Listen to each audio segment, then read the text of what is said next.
Hello and welcome back to Watching Brief for the week of the 20th of September 2021.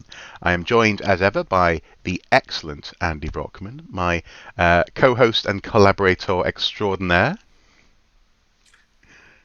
Good afternoon, Mark. You're being far too kind, as you always are. Oh, it's a pleasure. It's so easy when I'm working with such a magnificent colleague. You know, you're Which one? a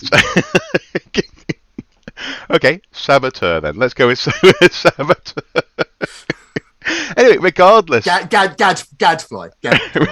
regardless of whether Andy is as a collaborator or a saboteur, our watching brief does in fact continue.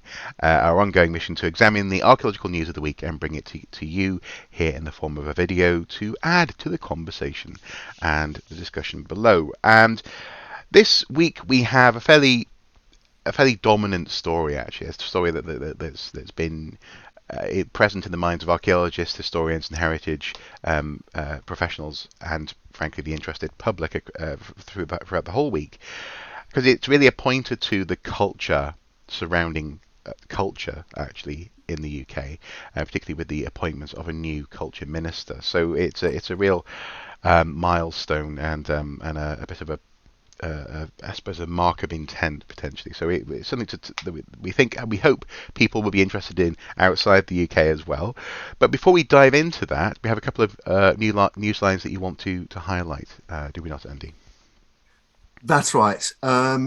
Unfortunately, we haven't got time to mention the fact that the Hobby Lobby's been forced to return the Gilgamesh Dream Tablet to the government in Iraq, from whence it was looted. Normally, obviously, something like that it's the culmination of a story we've been covering for some time. So, mentioning again that the Hobby Lobby and its unfortunate habit of buying trafficked artifacts, we just haven't got time to mention No, that no, this no, week. no, no, no time, no time.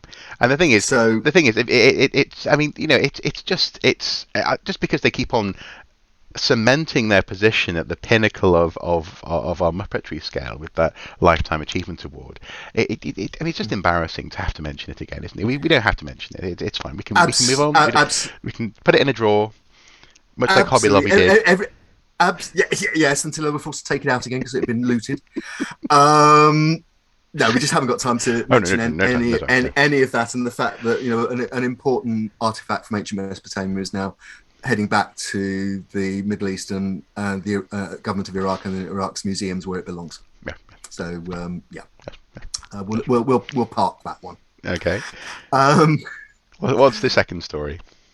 the second story is actually equally serious in its way, and it comes from the world of UK metal detecting, Hmm. and it's the collapse of a community interest company called Detecting for Veterans, which was set up 3 or 4 years ago now, to facilitate veterans and people who wanted to support veteran causes, veterans from the armed services and the blue light services, to go metal detecting. Hmm. It was quite high profile. It attracted a fair amount of coverage. It was very successful in obtaining permissions, which is the key to metal detecting these days. Hmm. And all appeared to be proceeding quite smoothly under the directorship of a man called Jason Massey. Then, just over a week ago, accusations appeared in the social media that Mr. Massey had effectively been committing fraud by diverting money that had been donated to the to Detecting for Veterans by people taking part in Detecting for Veterans rallies. Right. Now, there appears to be an ongoing police investigation. Nothing is proven yet, and obviously Mr. Massey is innocent until proven guilty, although it is also alleged that he it was announced that he was in hospital with a stroke and was very ill, when in fact he was observed by people who were watching his house connected with the company, literally almost taking out the bins. It was one of those tabloid style stings where you stake out somebody's house and watch their comings and goings. Hmm. As I say, there is nothing proven yet.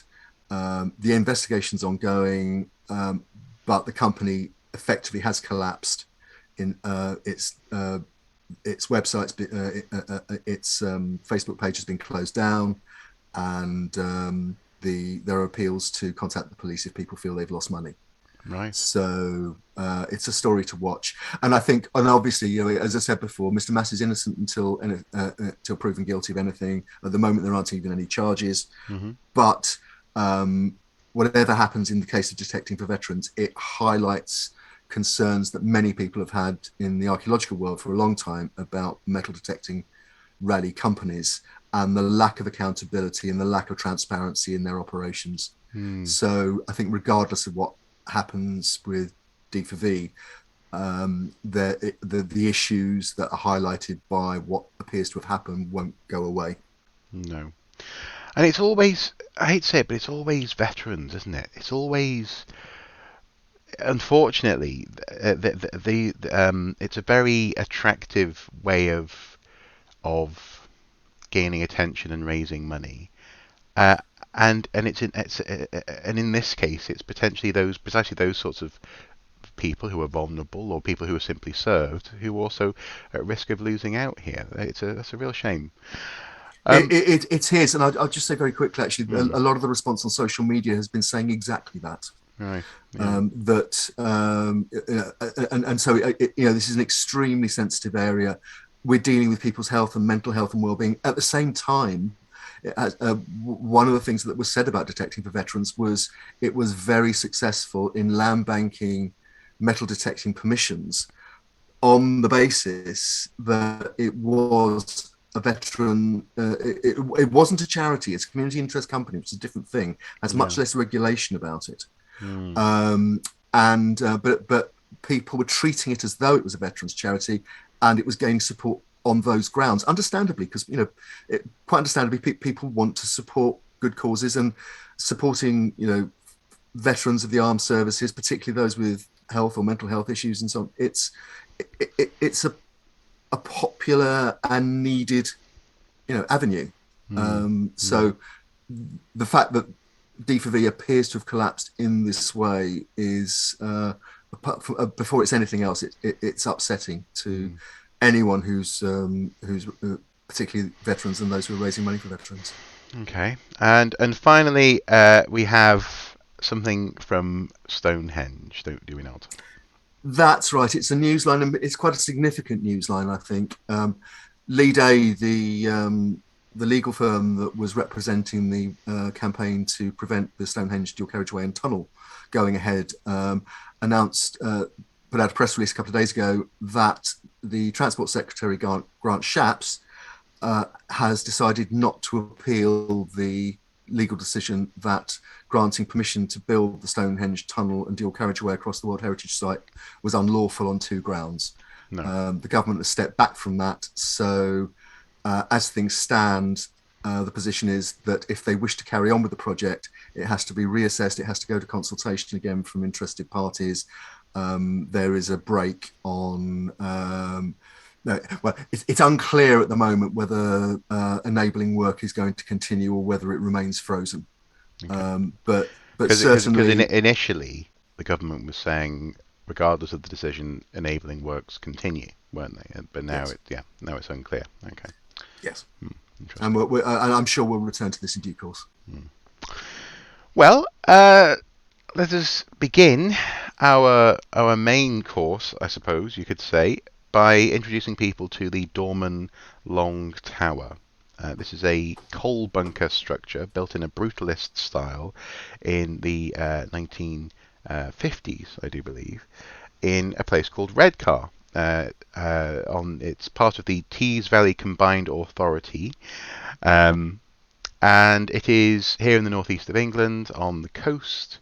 And it was built as part of Redcar's very proud tradition of steel production, smelting, and export, which it's important to note in recent years has seen a decline and an eventual shutdown of that industry in that area.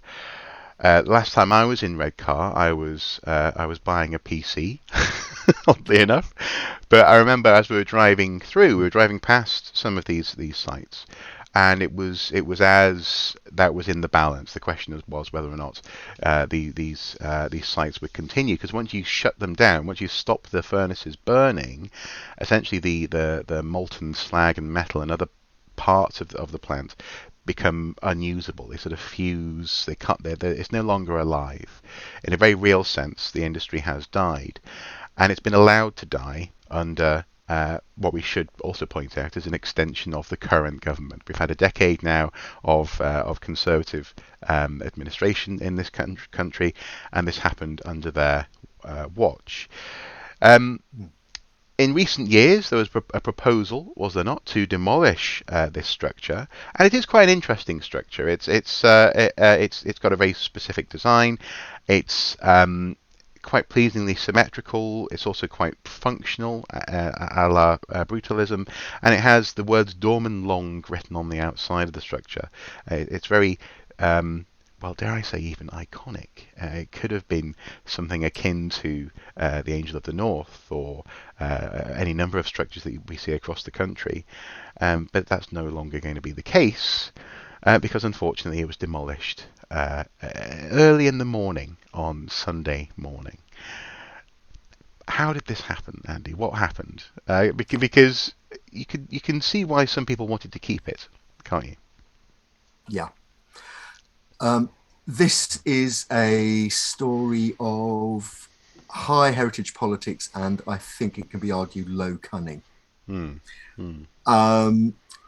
Basically, the area where the Dorman Long Tower is situated, the former Tees Works site, steelworks site, of which really the tower is the last upstanding marker, has been slated to become a wind farm production facility. Mm-hmm. Tees Valley Mayor Ben Huchin, who is a Conservative and is fully aligned with the government's levelling up and development agenda, argued that the tower needed to go because it was in the way and it would be expensive to maintain. Local campaigners... So you were a sharp intake of breath there, as though you were going to interrupt me. I was about to say, but it sounds like you were about to say something similar to it. But it's interesting, though, that during the last election, it appears that the MP was standing on the grounds that the tower should probably be kept, subject to a spending review, and it being shown to be viable. And presumably, there were local campaigners who agreed with that stance. That's right. A local politician wouldn't stand with that as part of their platform if there wasn't a local interest in that policy. I think it's fair to say. So up until really 10 days ago, roughly, the situation was that there was a campaign to save the tower, and there was also a campaign on an intent on the part of Mayor Huchin and the Development Authority to demolish it. What appears to have precipitated events is that the local authority confirmed a date of demolition, and then almost immediately, Historic England gave the structure a Grade 2 emergency listing, which halted the demolition. Yeah. The Historic England announced the emergency listing on the 10th of September. The following Sunday, the 12th, according to Mayor Huchin's press release, he and the Development Authority lodged an appeal with the Secretary of State for Culture, Digital Culture, Media and Sport, who at that stage was still Oliver Dowden. So basically, what happened was Historic England granted the listing. It was then immediately appealed by another party, and the whole thing legally is refereed by the Department for Culture, Media and Sport down in Whitehall. Yes. Department for Digital Culture. Digital Culture, Media and Sport down in Whitehall. And here we need to point out and remind our viewer that the ruling party is the Conservatives, and Mayor Huchin is also a Conservative. Yes. As is the local MP. As is the local MP. Yeah. So anyway, to cut to the chase, there appears to have been a certain amount of toing and froing, an argument, and then on the following Friday, it was announced by the new Culture Secretary, Nadine Dorries, that she had taken the decision to rescind the listing, claiming that, contrary to what Historic England had said in its justification, that the building was of limited interest and was physically damaged and would be difficult to conserve, and there was no, and therefore the listing was voided. Well, she's also quoted as saying that it's clear that the building is essentially a functional structure, with that being a justification for it not to be kept. But as I was pointing out to you, that's a very flip-floppy, wishy-washy language. I mean, we could describe the Queen Elizabeth, is it the second tower? The tower that houses the Big Ben bell and clock mechanism as being essentially functional. All buildings are functional in that sense, and Yes. well, I suppose we'll come back to her to reactions to her qualifications to make these sorts of comments in a moment, I suppose, won't we? But anyway, continue. No, you're right to raise that. It's an important point to make. It's interesting that in greeting Culture Secretary Nadine Dorries' decision, Mayor Huchin put out a press release which contains various quotes. And he said, approving our appeal was the first decision of the new Secretary of State. This goes to show just how important the successful redevelopment of the Redcar former steelworks site is to everyone in government. And then he said, and this is the essentially, it's a provocative challenge to the heritage groups that were involved. It's almost, some people might see this as almost triumphalist, but this is a direct quote from Mayor Huchin's press release. This reverses the decision on its Grade 2 listing made after an application by local activists that, if allowed to stand, would have cost the taxpayer in excess of £9 million. That's money that would not be spent on the creation of jobs, the NHS, transport and other important services. Worse than that, it would have cost thousands of jobs and hundreds of millions of pounds of investment that we were and still are trying to bring to the site where the Dorman Long Tower currently stands. Now, that in itself, by using a loaded term like activist, crusty activists, those people who are hanging themselves in trees and digging under the ground and gluing themselves to the motorways. Absolutely. And people who disagree with Mayor Huchin would argue, for example, that he's setting up a false choice. Yeah. The choice between conserving heritage and the NHS is a false binary. Yeah. Well, but also as well, the choice between conservation and progress being a false binary. Absolutely. Well. And the fact that, pretty much any development can be designed around something that something that already exists on the site. If somebody wants to build something new in Canterbury, they can apply for planning permission as long as they respect the cathedral. Or for example, on the banks of the River Tyne, there was the construction of the wonderful Sage Gateshead Opera House and music performance space next to the Tyne Bridge, but also just up the bank, like within 100 metres, well, maybe 200 metres, of a former flour mill called the Baltic that was converted into an art gallery and serves the community very well. They didn't have to demolish the Baltic to build the Sage. So, as you say, there are more often than not, there are options in these cases. Mr. Huchin also said, "I would like to send a message to those that think that trying to stop these developments is the right thing to do. Our heritage does not lie in a rotting coal bunker, or our heritage lies in the people that built this great nation. It lies in structures that stand tall across the world, from the Shard, Sydney Harbour Bridge, and the One World Trade Centre," which immediately struck me as being, again, a false dichotomy going on here. No one's suggesting that you keep a rotting coal pit in that sense, or coal bunker. No, necessarily. It's about the way in which that heritage is used and discussed and preserved. For example, I believe the MP put out a statement and we should name him. I keep on calling him the MP. Jacob Young MP put out a statement saying that he hoped with the destruction of the tower that they could keep the lettering off the side. It looks like they didn't. The video shows that the whole tower fell with the lettering on the side of the building still. We'll come to the timing in a minute. Yeah, yeah. But this notion that in order to appreciate the heritage of the area, one should only look to one's people, the flesh of the people in the northeast of England, is, I hate to say it, it's actually pseudo-fascistic. And I'm not literally calling the mayor a fascist, but it's a form of history that's built in blood and soil rhetoric. The people are our history.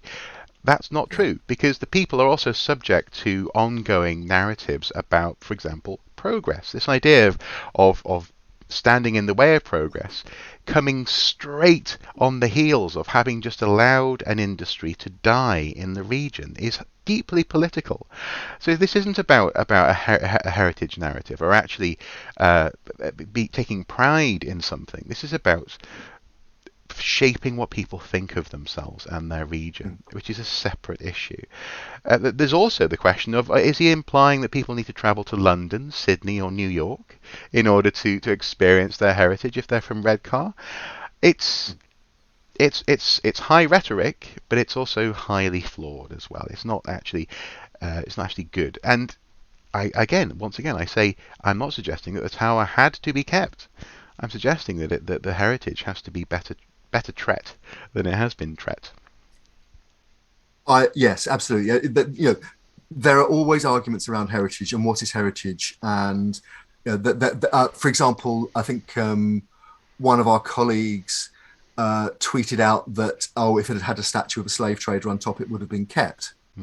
Now, that leads me to a very it's a sort of a bit of a smart observation, but for example, what that's alluding to is the people of Bristol, or a group of people in Bristol, I should say, tearing down the statue of Sir Edward Colston and dunking it in Bristol Harbour. He's now been rescued and is now on display again, but this time in Bristol Museum.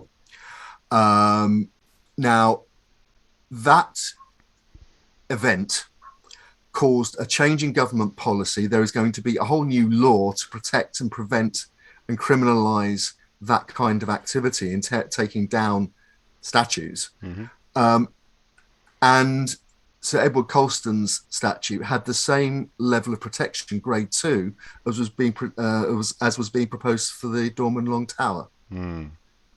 You can see that that it there in two artifacts is the argument about what is heritage and whose heritage is it. Yeah. But I think for me the importance of this, and I guess it's the point I'd finish on, because I think this story has somewhere to go yet. And for me, covering these things sort of journalistically, the questions are about process. And the integrity of a process. Because on the face of it, Historic England listing something and then having it delisted barely a week later and having it blown up a couple of days later than that, it potentially, I think, has a chilling effect on the willingness to list particularly modern buildings that may be in the way of developments and developers, regardless of who they are. Why go through the bother of preserving something, of listing something, when it's going to be overridden by the Secretary of State? And in fact, this is really interesting in that the listing status has been granted and then it was overridden. It wasn't the case of the Secretary of State intervening before listing; it was intervening after listing. But also on top of that, we have the extra interesting element, and that is that Historic England has gone so far as to stand by that decision. Can I put that in context? Yeah. Can I put that in context? Because that was going to be my next point. In his press release, Mayor Houchin said, quote, "Historic England has accepted the listing was a mistake. It was made by a junior officer who agreed to listing without ever seeing the structure itself. The application that was made was inaccurate, incomplete, and misleading, and would have put the progress and jobs at risk. Now, Historic Progress. England, Progress. There's the word yeah, again. You can't have progress without dynamite. Remember? well, I think there are people that would disagree with that, and certainly, in this case, and it has to be said, I think relatively unusually, Historic England has stood their ground. Hmm. And I think it's worth quoting what the actual listing said. Now, the listing was taken down from the Historic England website because obviously it no longer had any legal standing. But fortunately, it was kept in the web archive of what's often called the Wayback Machine. Mm-hmm. And so we can actually see what the grounds were for listing the Dorman Long Tower. And it's listed on the grounds of architectural interest as a, quote, recognised example of early brutalist architecture, a fine example of austere design, Mm-hmm. a deliberately monumental architectural statement of confidence by the then newly denationalised Dorman Long Company in the mid-1950s, and a rare, quote, considered to be nationally unique surviving structure from the 20th century coal, iron and steel industry. Mm. A design which is above the purely function is also cleverly combines control room storage and firefighting functions to form a state-of-the-art coking plant. Nationally unique. You don't use those words in a heritage context unless you've considered them. And then it also talks about the historic interest as part of the heavy engineering and steel industry on Teesside, which was the principal industry for most of the 20th century. Giving the and in fact the listing references Mayor Houchen's example of the Sydney Harbour Bridge being in part at least a monument to the skills and ability of the steel workers on in the northeast. Yeah. So that is what Mayor Houchen is saying is a mistake. Mm. And Historic England have stood by their listing and basically said, no, it wasn't a mistake. We knew exactly what we were doing. Yeah. And that's where we stand at the moment. Both sides are disagreeing with each other. Mm. I think what the thing to watch is what comes out about the way this decision was made, the contacts that may have taken place between Mayor Houchen, the culture secretaries, first of all, Oliver Dowden, and then Nadine Dorries, and Historic England. Because it's clear Historic England, Historic England wouldn't have taken the stance they had if they didn't feel somewhat hard done by in this. True, but also as well, arguably, they wouldn't have demolished the tower at 2 a.m. on Sunday, the September of 19th,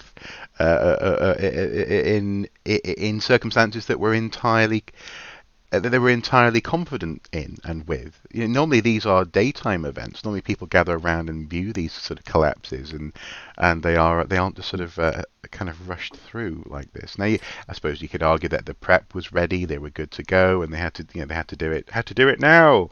But it feels as if it was rushed through, Right. an awful lot of commentary around it was essentially saying that this was rushing to finalise a decision, as it were. I won't use language along the lines of hiding a crime. I think that that's not entirely appropriate. Other people have been using that language, but it's more a case of it was trying to put a full stop on something rather than having a drawn out conversation. Okay. I think people need to understand how these things work legally. Hmm. The the only lever that campaigners have in this kind of situation is something called judicial review. Yeah. And if there, it is possible to argue Mm-hmm. that what Mayor Houchen was doing by rushing, what appears to be rushing through the demolition, was to create a full stop, as you've described it, before anybody on the conservation side could get together a judicial review, which is expensive and it is difficult and takes a little bit of organising, unless you've got a very clear, for example, an organisation which has a very clear purpose and money. So you can argue, as I say, that Houchen was trying to prevent another intervention by creating a new reality. one of the, for example, a judicial review would be refused potentially on the grounds that actually whatever a judge decided, there was no, there was no public interest because the event had already happened. Yes. Yeah. There was no going back. Having said that, recently there was a precedent in North London that a developer who demolished a Grade 2 listed pub, Yes. without planning permission, had to go back unlawfully, had to go back and reconstruct it exactly. Now, here, planning permission was in place, the permission to demolish was in place, the listing overrode that, the listing was cancelled. So if you went to JR, you'd have to prove another element of unlawfulness within the process. What has happened here is that whatever research might be going on into the process and the documents and FOIs and things like that, in a sense, it now is only of historic interest because the courts will almost certainly not intervene because of the because there's nothing to save. Because of what's happened, there's nothing to save anymore. Exactly. No. Yeah. So I think it's probably worthwhile saying then that this does, as we draw this to a close, I suppose, this I think sets a tone. I suppose first and foremost, as I always feel compelled to say in these cases, archaeologists are not anti-development. They aren't anti-progress. They don't just want to preserve things in aspic for the sake of preserving things in aspic. And in this instance, as I said at the beginning, I'm not convinced that the tower necessarily had to be kept. But it had to be probably better understood. The argument could have been more clearly made. The conversation, for example, surrounding the preservation of elements of the tower, such as the lettering on the side, could have been done with more care and due process for the sake of community and for the sake of that pride that the mayor apparently takes so much pride in. But regardless of that, regardless of the fact that I keep on having to repeat this, the archaeologists aren't against progress. This is it sets a tone for the person in the new Culture Secretary, Nadine Dorries, that now archaeologists and other campaigners are having to deal with when it comes to the status of archaeology, heritage and other culture in this country, in terms of its funding, its value, its moral and ethical status, and so on and so forth. We are living in times when some of our national leaders don't want us to use the word crisis, but it does certainly, for people who are losing their jobs, feel like a time of crisis when university departments are being shut down, people are having their jobs put under review. We've lost in recent years the archaeology GCSE, the archaeology A level. Those are two high school qualifications for people who may not know. And conversations like this effortlessly. I'm quoting myself now, a tweet that I put out a few days ago, but they effortlessly hijack the national conversation. They effortlessly actually do what months of campaigning from well-meaning archaeologists and others have been trying to do, and that is complete an element of a conversation or a paragraph in a conversation on the national stage as to what we think of our physical heritage and how we deal with our physical heritage, and actually what qualifies as heritage.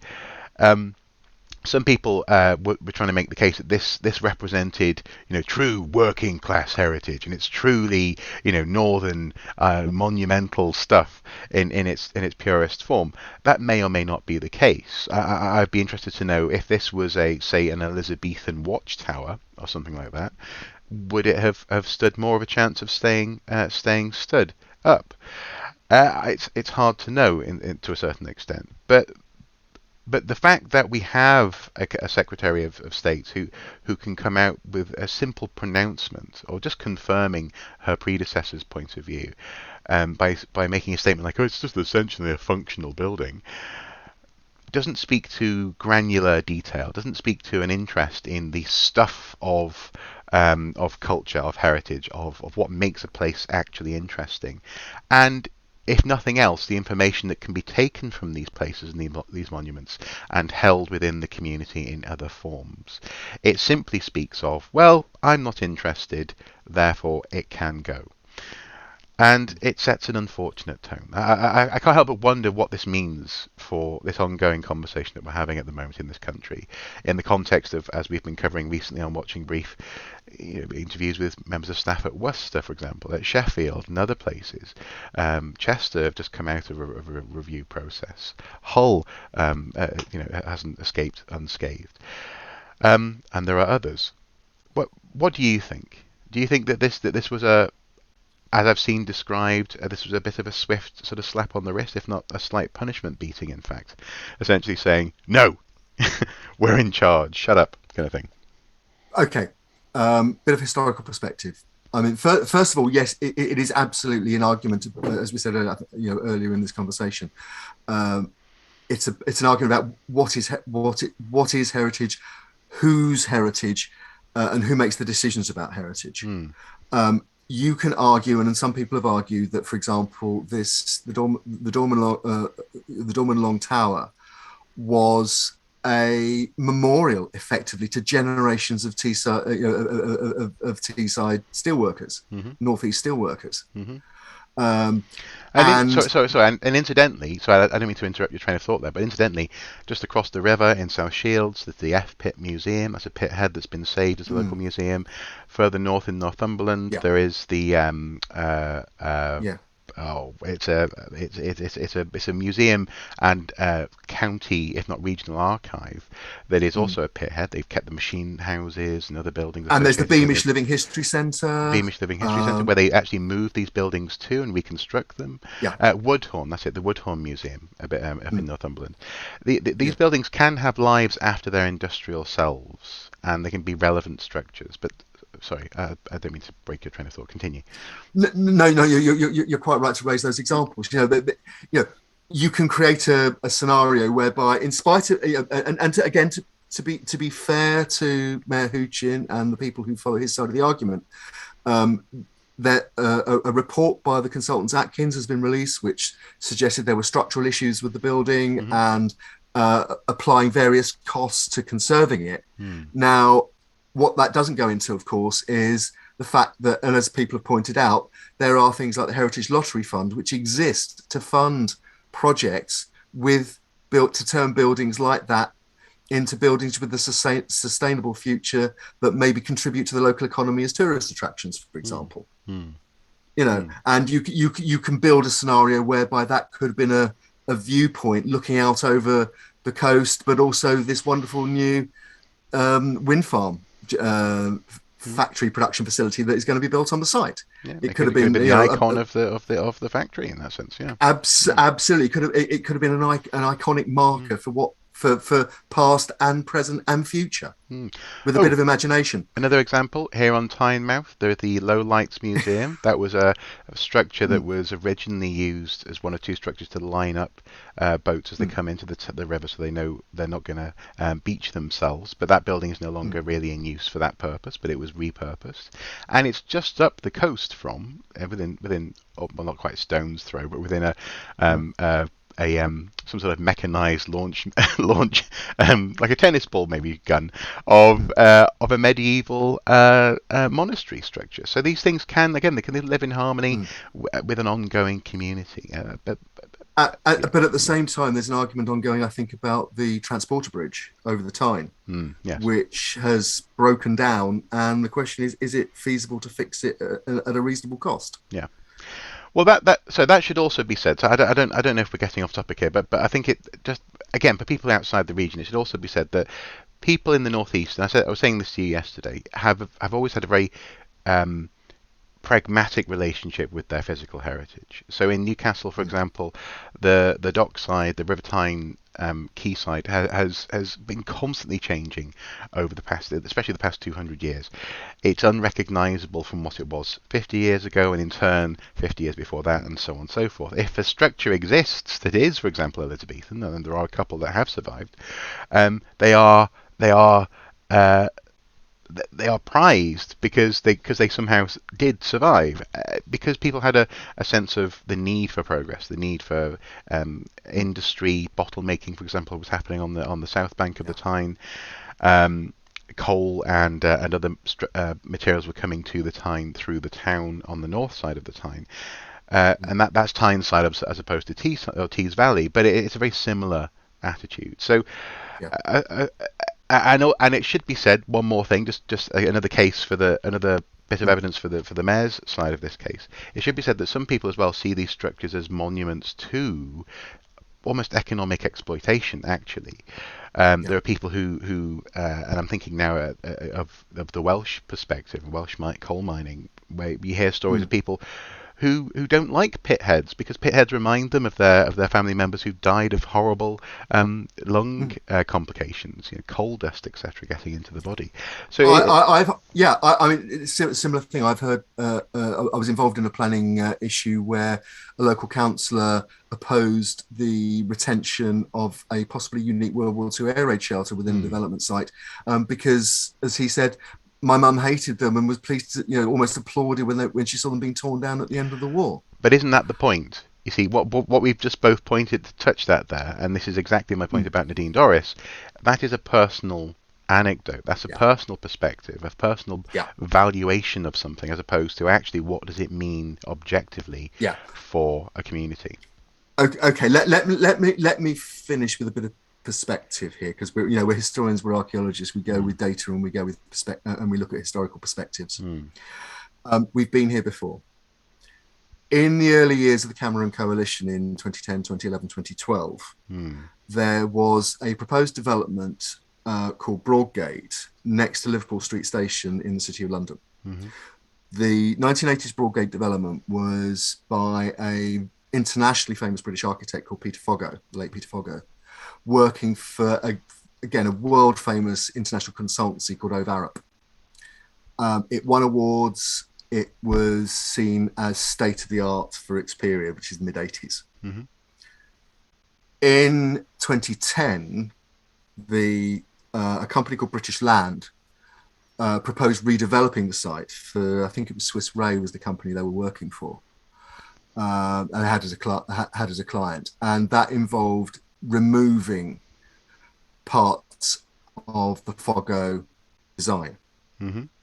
Historic England recommended it be listed grade 2 star, I think, if I remember correctly, because of its association with Peter Foggo and because it was, although it was a relatively recent building, it was seen as absolutely emblematic of the best of architecture of that period. The then Secretary of State, Jeremy Hunt, very deliberately and publicly refused the listing. That was before the listing was granted. Now, the other piece of information that is important to this is that British Land, which is the company that was involved in developing the site, and in fact has developed the site, was closely associated with the then Chancellor of the Exchequer, George Osborne. He in fact appeared at the breaking ground ceremony in full high-vis on the Broadgate site. Right. And in fact, one of the senior officers of British Land was appointed by the government, the then government, the Cameron government, to look at ways of liberalising planning laws, and particularly regarding heritage laws. So there is and given the current government's rhetoric about build back better and levelling up and so on, and build, there is an argument that yes, what we have seen here, the timing is accidental. The timing between the fact that it happened, it was the first thing that Nadine Dorries did, is accidental. I suspect Oliver Dowden would have done exactly the same thing had he remained in post. Mm-hmm. And what this is at least in part, if not a punishing beating, a reminder to historic England that we know where your office is, and you know, by the way, who provides you with your budget, don't you? Yeah.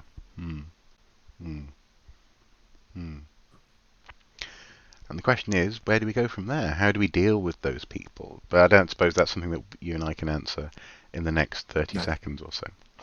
No. All I would say is that the push to preserve the Dorman Long Tower came from civil society. And some politicians went along with it at least for a while. And then they became activists. the language, that kind of language is deliberately provocative. It's designed to create a deliberate image of, it's one step from wanting to preserve a Dorman Long Tower to sitting on the M25 stopping the traffic. Yes. That's the kind of image that they're trying to build in PR terms. But I think what that shows is that one of the enemies of this kind of development at all costs and the past gets in the way is civil society. And if civil society objects, it can be very powerful and can chuck a very large spanner in the works if it knows how the works work.